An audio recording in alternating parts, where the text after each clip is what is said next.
Another common question we always get is how do you work on an uncooperative child? So, as pediatric dentists, we have a lot of tricks up our sleeve. We talk to them, we guide them. It's a lot of positive reinforcement. However, you have the occasional kid who's really anxious, who just cannot sit in the chair, or they have a really strong gag reflex, so they feel like they can't breathe.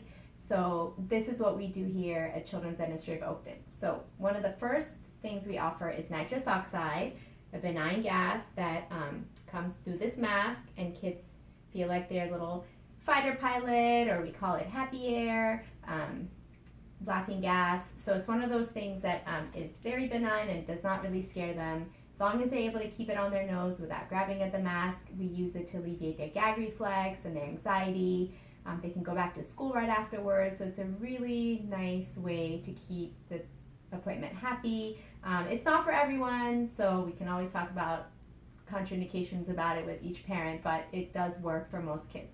The next line of defense would be sedation. If they really can't handle the nitrous oxide mask, or it's just not working for them, there is oral sedation where they drink a liquid medicine. That's not always effective for some kids. They throw it up, they metabolize it through their stomach, which isn't always predictable. So at my office, we bring a physician anesthesiologist. He helps us put the kids to sleep. We do IV sedation, where it's a deep sleep, they're breathing on their own, and they come in, it's done in the office, and we pick healthy kids who have a lot of work that needs to be done. We're pretty conservative, it's reserved as a last resort, but it is a wonderful way so that kids don't remember any negative experiences.